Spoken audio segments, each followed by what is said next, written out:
Marlina Arroyo, ¿qué tal? ¿Cómo están? Muy buenos días. Buenos días, Fernan Moraima, Juan Carlos, audiencia linda que siempre está conectada con nosotros los miércoles aquí en el Reto de los Teólogos. Buenos días y muchas bendiciones para todos. Qué bueno. Hoy tenemos 3 preguntas interesantísimas y vamos a comenzar con la primera a cargo de Juan Carlos Matos. A ver. El reto de los teólogos empezó con los animadores siendo los teólogos. Ajá. El público nos desplazó. Totalmente. Nos dio el retiro y nosotros pues obedientemente lo aceptamos. Ellos mandan. Y Ellos mandan. este teólogo o teóloga, no sé si es hombre o mujer, pregunta. Sí. ¿Qué es la regeneración en la vida de un creyente y cómo ocurre? Muy bien, Santo Padre, esa palabra regeneración. Quiero ir rápidamente a un verso de las Sagradas Escrituras, Tito, capítulo 3, versículo 5, que lee de la siguiente manera. Escucha, esto es un verso precioso. Dice,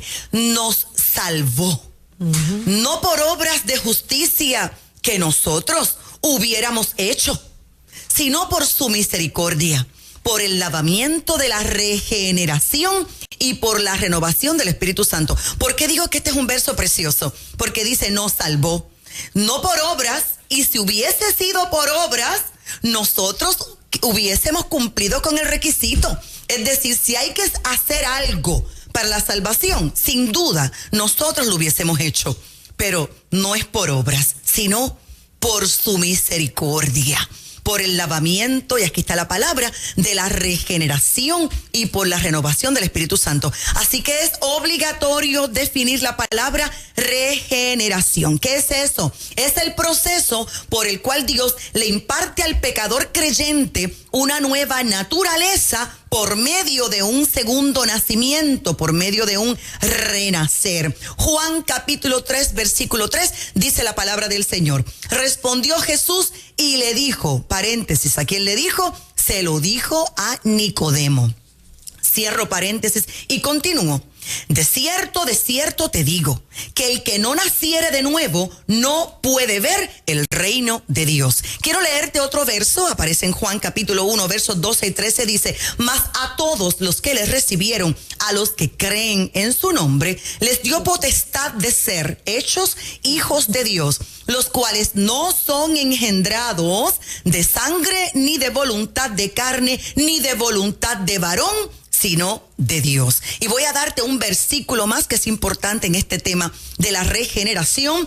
Primera carta de Juan, capítulo 5, versículo 1, que lee, todo aquel que cree en Jesús es el Cristo, todo aquel que cree que Jesús es el Cristo es nacido de Dios. Así que con esto establecido, lo que significa la regeneración, establecido que Dios es quien lo hace, no por obras, sino por su amor, bondad y misericordia. Y ahora que entendemos la definición, yo quisiera explicarte por qué. ¿Cuál es la necesidad de que un hombre, de que una mujer necesite regeneración? Pues esto es necesario a causa de la corrupción del ser humano. Quiero leerte este verso, escucha esto, qué interesante. Dice la palabra del Señor, mudará el etíope su piel y el leopardo sus manchas, así también podréis vosotros hacer bien estando habituados a hacer el mal. Note la comparación y te voy a dar varios versos. Esto está en Jeremías 13, 23, pero véase también, por favor, Romanos 3, 10 al 18, Romanos 7, 18, Gálatas 5, 19 al 21. Y es que la verdad, que la situación carnal, natural del ser humano es una situación de corrupción. ¿Qué significa esto? Que por naturaleza, simplemente porque nacimos a este mundo terrenal, todos los hombres, todas las mujeres, sin excepción, estuvimos muertos para Dios. Referencia, Efesios 2.1. Todos hijos de ira. Efesios 2.3. Todos hijos de desobediencia. Efesios 2.2. Malditos por la naturaleza pecaminosa de Adán. Romanos 5.12. Primera carta a los Corintios 15.47. Por lo tanto, si esa era la condición humana, es obvio que necesitábamos la regeneración, el nuevo nacimiento. Ahora, ¿cuál es el alcance que tiene esta regeneración? Individual, Tito capítulo 3, versículo 5, así lo afirma, pero también universal. ¿Por qué?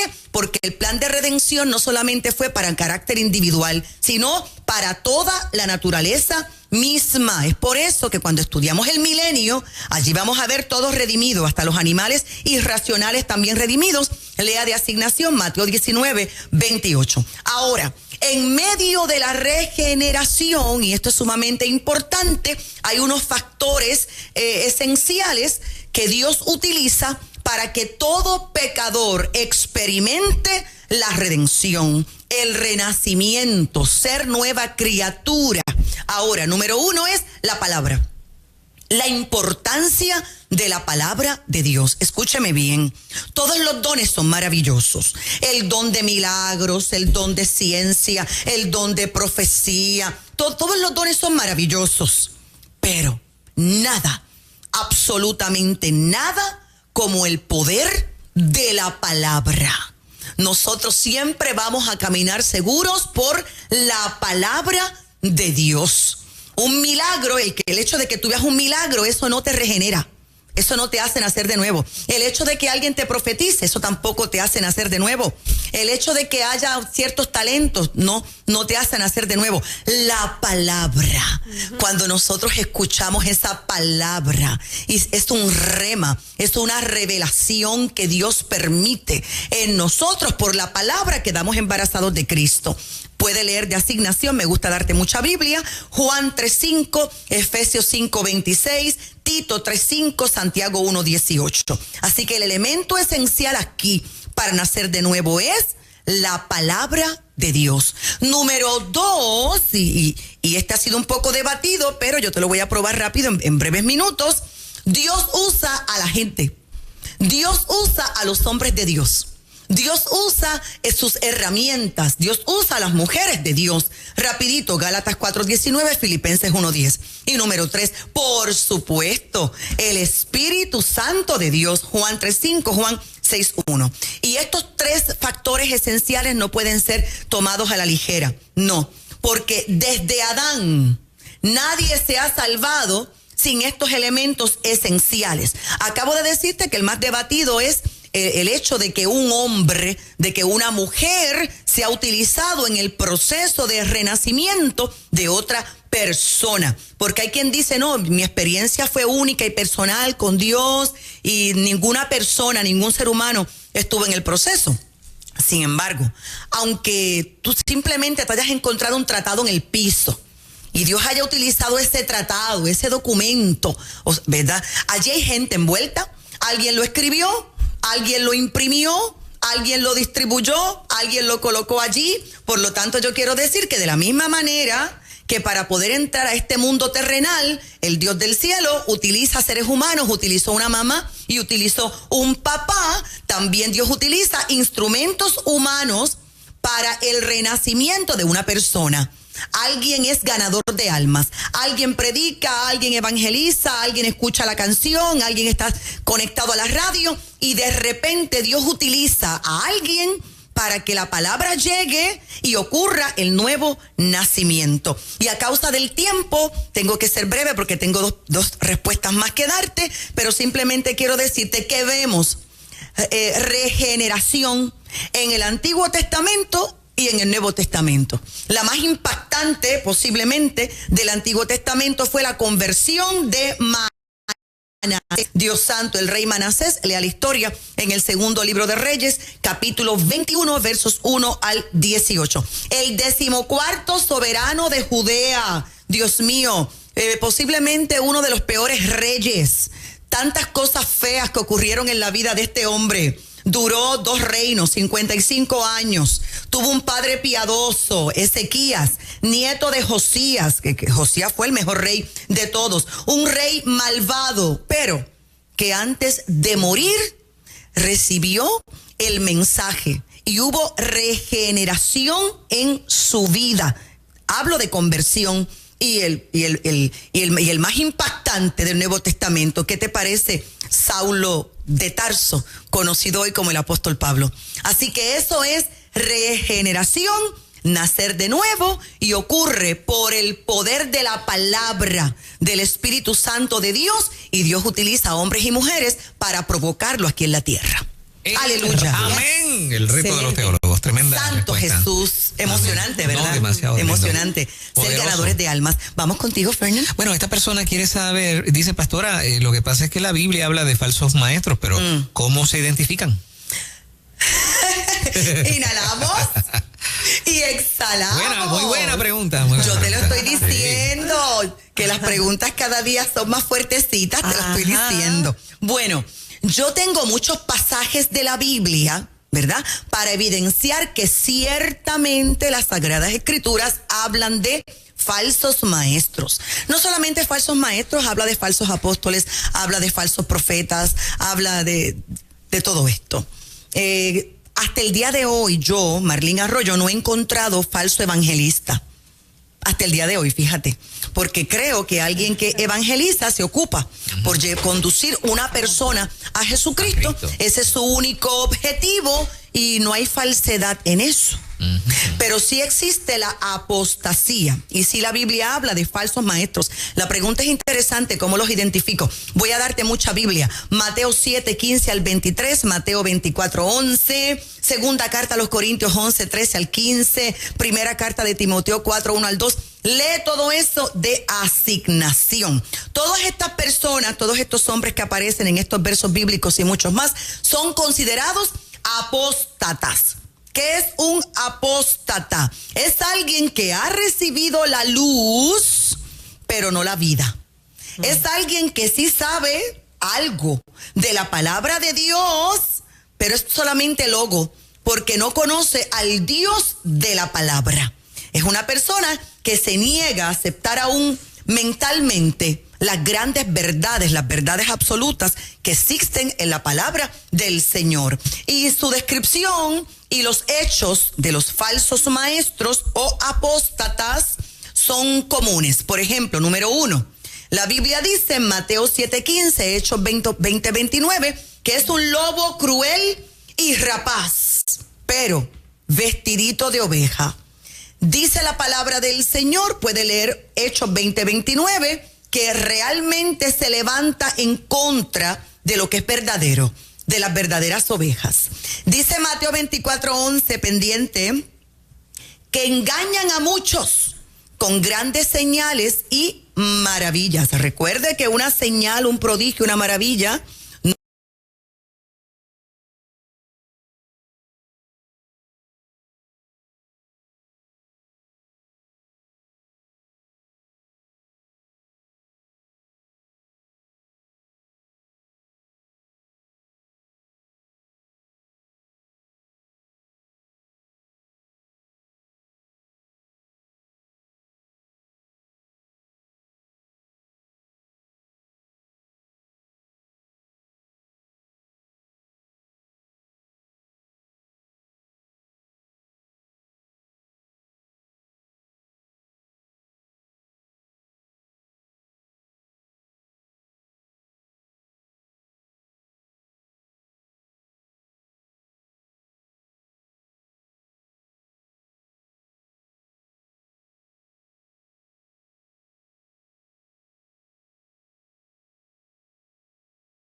están controlados por demonios, hay que tener mucho cuidado. Pervierten la doctrina del Hijo de Dios. Segunda de Pedro 2:1. ¿Quieres más? Pervierten la misma palabra de Dios. Segunda de Pedro 3. Genuino de la gracia de Dios. Judas en el versículo 4. Y pueden ser con el tiempo, como ya dije anteriormente, identificados por el fruto. Jesús nos enseñó algo. Cuando están creciendo juntitos, trigo y cizaña, en las primeras etapas del desarrollo, la gente no se da cuenta, no nos damos cuenta porque es que son igualitos. Ahora, en el tiempo de la cosecha, allí es quien se sabe quién es trigo y quién es cizaña. ¿Por qué? Porque cuando se va a cosechar, el trigo está completamente doblado a causa del peso de tanto fruto, es decir, humillado, postrado por el fruto. La cizaña no. La cizaña se mantiene derecha, se mantiene soberbia, altiva, arrogante. No se dobla porque no hay ningún fruto que recoger en ella. Y por eso dice la palabra del Señor que nosotros no podemos estar como ministros separando trigo de cizaña. No, tenemos que dejar que Dios lo haga. Tenemos que dejar que los ángeles en el tiempo de la cosecha sean quienes lo hagan. ¿Por qué?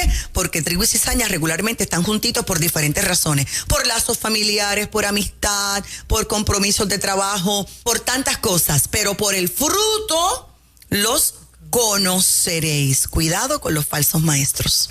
Eso. Marlene, dijiste algo que lo quiero enfatizar un poquito, esta claro parte. Que sí.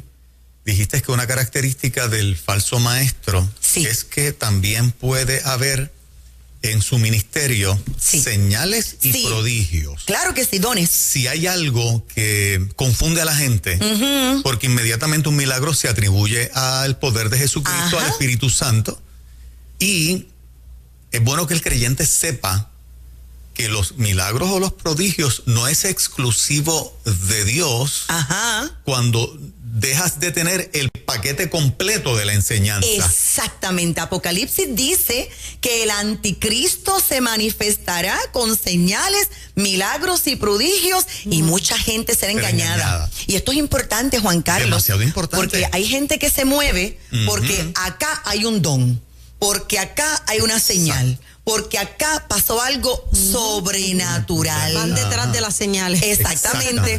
Olvidándose del carácter de ese ministro, del fruto de ese ministro.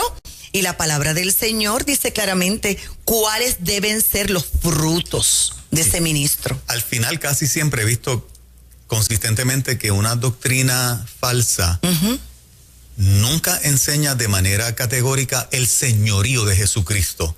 Siempre hay un elemento que le bajan dos a la figura de Jesús, al sacrificio de Cristo o el poder de su sangre como exclusivamente quien lava los pecados, y a Cristo como el que exclusivamente te conduce al Padre. Exacto. Y te da eterna salvación. Sí. O sea, son elementos que la gente tiene que conocer de la Escritura, porque si estás por encimita en esos fundamentos de la palabra y esta persona logra producir un milagro en su ministerio, en su forma cuando ministra, hay gente que va a caer en doctrinas de rol diciendo, es que si hubo un milagro es que Dios está aquí. No. Y hay que tener cuidado con eso. En el pasado, en mi adolescencia, yo vi señales, prodigios, maravillas, milagros, y en ningún momento allí estaba la fe en Jesucristo. De ahí fue que el Señor me sacó. Wow. La fe en Jesucristo no estaba ahí. Y había milagros. El nombre de Cristo no estaba allí. Y lo sobrenatural se manifestaba. Claro que sí. Por lo tanto es que sin Cristo, si Cristo no está, si la sangre de Cristo no está, hay que tener mucho cuidado. La Biblia es clara. Es por el fruto, no por los dones, porque hay muchos dones manifestándose por allí sin el respaldo de Dios, sin el favor de Dios. Nunca olvide ese verso: por sus frutos los conoceréis.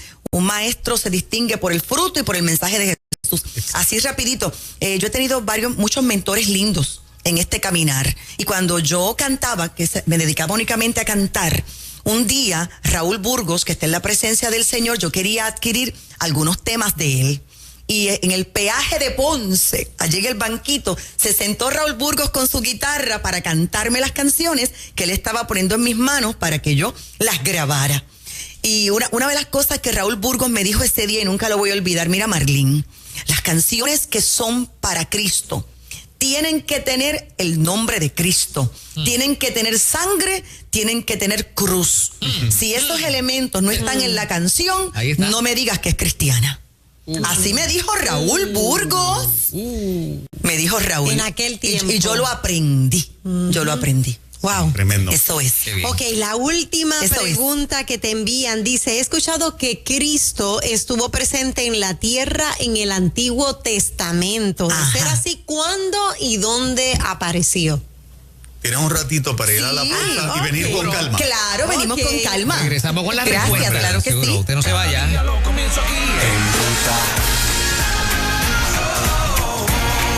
¿Cuál era? Ok, dice así, la persona que escribe dice: he escuchado que Cristo estuvo presente en la tierra en el Antiguo Testamento. De ser así, ¿cuándo y dónde apareció Cristo? Muy bien, vamos a comenzar estableciendo que sí fue así.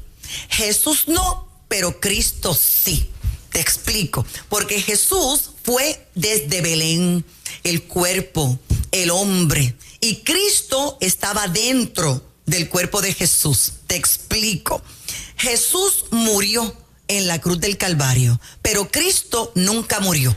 Mientras Jesús estaba en la cruz del Calvario y luego en la tumba de José de Arimatea, Cristo estaba descendiendo a los infiernos y teniendo una gran victoria. Así que Cristo sí aparece en el Antiguo Testamento. Y el concepto teológico que se utiliza es la palabra teofanía. Así que las teofanías son las apariciones de Cristo antes de Belén. Con esto debidamente aclarado, la mayoría de los teólogos bíblicos mantienen que el episodio recurrente y la frase el ángel de Jehová hace referencia precisamente a Cristo mismo. Y esta afirmación, pues obviamente, está muy respaldada por dos pasajes claves. Aquí voy. Génesis 48:16, donde hay un patriarca que ya está moribundo, su nombre es Jacob. Jacob está bendiciendo a sus dos nietos y ahora este anciano fundador de Israel dice lo siguiente, vamos a leerlo, mire qué lindo. Génesis 48:16, el ángel que me liberta de todo mal, bendiga a estos jóvenes. Y ningún ángel puede libertar, ningún ángel puede redimir a los hombres. Aquí se supone que aquí este patriarca está haciendo referencia a Cristo. Y el segundo pasaje muy conocido se encuentra en Jueces capítulo 13, donde un matrimonio estéril acaba de enterarse, dice la Biblia, por el ángel de Jehová. Entendemos que por Cristo, del próximo nacimiento de Sansón, de su hijo varón. Ahora, en gratitud, tenemos al papá de este niño, su nombre es Manoah. Manoah le hace una petición al ángel del Señor. Dime, por favor, cuál es tu nombre, porque yo quisiera ponerle tu nombre a este bebé. Y la respuesta del ángel del Señor te la voy a leer. De la versión Reina Valera, dice la palabra del Señor en Jueces 13:18. Y el ángel de Jehová respondió, ¿por qué preguntas por mi nombre, que es oculto? Otra versión dice, ¿por qué tú preguntas por mi nombre? Si mi nombre es admirable. Isaías 9:6 habla de admirable. Aquí voy. Porque un niño nos es nacido, hijo nos es dado, y el principado sobre su hombro, y se llamará su nombre admirable, consejero, Dios fuerte, Padre eterno, príncipe de paz. Así que si esto de admirable es uno de los nombres de Cristo, y esto es lo que le dice el ángel de Jehová, que su nombre es oculto. Su nombre es admirable a Manoah, y ese no es el nombre que tú le vas a poner al bebé, porque yo no soy cualquier ángel. Yo soy el ángel de Jehová, yo soy el admirable. Pues estamos entendiendo que esto es una teofanía. Pero la segunda parte de la pregunta es, ¿dónde apareció Cristo en el Viejo Testamento? A la primera mujer que Cristo se le apareció fue a Agar, la esposa egipcia de Abraham. Léete de asignación Génesis 16, versos 7 al 14. Esa es la primera referencia bíblica, cuando de repente, mire que la misericordia del Señor le ministra el mismo Cristo a una joven pagana que anda sola por el desierto porque ha sido expulsada por Abraham y por Sara de su casa, que está desesperada con su hijo, con un niño entrando a la adolescencia. Su nombre es Ismael, que se sentó a un tiro de arco, dice la Biblia, y desesperada dijo, no veré cuando mi niño muera, pero es el hijo de Abraham. Y se aparece Cristo para decirle, ¿qué tienes, Agar? Es decir, ¿qué te pasa, Agar? Y el mismo Cristo le hace una promesa a esta mujer, haré de tu hijo una gran nación. Esto es sumamente conmovedor. Ahora también se le apareció al patriarca Abraham, lea la asignación Génesis 18:1. En dos momentos críticos en la vida de Abraham apareció Cristo. Un momento tenía que ver con la destrucción de Sodoma y de Gomorra. Y cuando Abraham iba a matar a Isaac, en el monte Moriah, dice la Biblia que Cristo gritó desde el cielo: Abraham, no lo hagas, no extiendas tu brazo sobre el muchacho, que ya sé que tienes temor de Dios. Léalo, que está maravilloso. Pero también se le apareció a Jacob, Génesis 28, 13, Génesis 32, 24 al 32, Génesis 48, 16.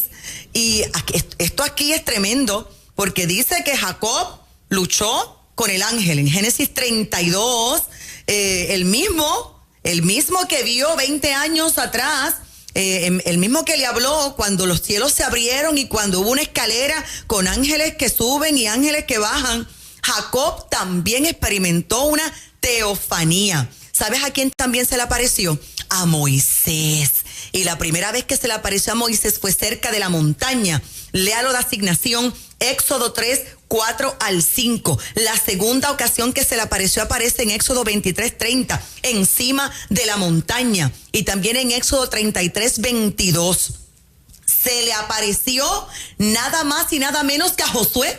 Y esto aparece en Josué 5, 13 al 15. Era la víspera de la toma de Jericó y se le presenta a Cristo como el general de los escuadrones de Israel. Esto es maravilloso, es decir, estoy contigo, vamos a ganar esta batalla, pero quien va al frente de ti, Josué, soy yo.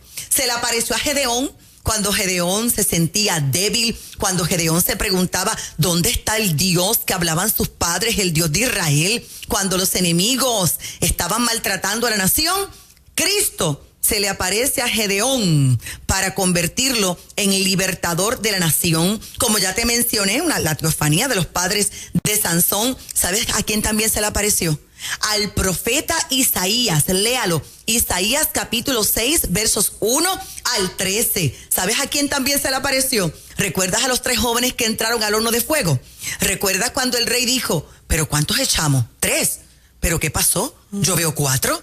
¿Y quién es el cuarto hombre? El cuarto hombre es Cristo, que estaba danzando con ellos dentro del horno de fuego. Daniel 3:25. ¿Sabes a quién también se le apareció? Y voy terminando. Se le apareció a Daniel, se le apareció en el foso de los leones. Daniel 6, 21 al 22. Y también se le apareció a Daniel en una visión, allí al lado del río Hiddekel. Así que vamos a concluir con la respuesta. Sí, Cristo estuvo en el Antiguo Testamento y sí, Cristo se le apareció a muchas personas en el Antiguo Testamento, las que te dije y otras más como Zacarías. Excelente. El reto de los teólogos hoy poderoso como siempre, Yes. como siempre. Gloria a Dios. Y el reto de los ya vi la publicación que va a salir ya mismo. ¿Viste la portada de mi libro? Lindo. ¿Sabes lo único que me falta? ¿Qué falta? Que mi jefe Ajá. de aquí de Nueva Vida Todavía, 97 FM me haga el escrito. Moraima. Vamos a una campaña. Sé mi intercesora. Yo te voy a ayudar. ¿Para cuándo tú necesitas? ¿Para ayer? Para ayer. Juan. Mira. Intercede por mí. Intercede por mí. Yo le prometo a Marlene que en 10 o 15 minutos, cuando entré en otra cosa de la emisora, se me olvidó. Sí. Es uno de mis grandes defectos, la gente que me conoce de Es que cerca. yo no lo puedo sabe. publicar ese libro sin tu escrito. Yo te voy a ayudar, Marlene. Moraima, Al aire yo lo voy a decir. haz algo. Sé mi intercesora. Bendito Jesús. Me comprometo para hacerlo hoy. Si me Aleluya. envías un mensaje de texto a la 1 de la tarde, es Dale. lo único que te voy a pedir. Dale. Que a la 1 me envíes un mensaje de texto. Así será. Porque en ese momento dejo el muslo de pollo al lado y me voy a escribir. Ahí, Perfecto, ya así lo está. hacemos. Ya está. Mira, tenemos. Yo a la 1 tú le escribes y a la 1:30 yo le escribo. Ay, gracias. Yo le escribo a las 2. Y tú a las 2 de la tarde. Está bien. Eso se llama quemarropa. Que le suene Mañana debo estar vivo. alarma. Estoy contenta porque estamos haciendo muchos proyectitos al mismo tiempo. Ya el 15 de octubre sale nuestro proyecto para niños, Liberty y sus amigos, una producción musical para niños. ¡Qué bueno! Con Qué un bien. mensaje de fe y de valores. Son 3 muñequitos. Es Digna, es Liberty, que está al frente cantando, y es Íntegro, los 3 valores pilares que el doctor José Batista publicó: integridad, libertad y dignidad, rescatando a nuestros niños. Y ¿sabes qué, Moraima? Yo sé que esto te va a emocionar mucho. Me llamaron ahorita de camino para acá, para Nueva Vida, porque pues ya tú sabes, yo pedí otra escuela. ¿Qué dice la Biblia? Pedid y se os dará. Eso es fácil. Así que solicité otra escuela en esta ocasión para hacer un hogar para niños maltratados.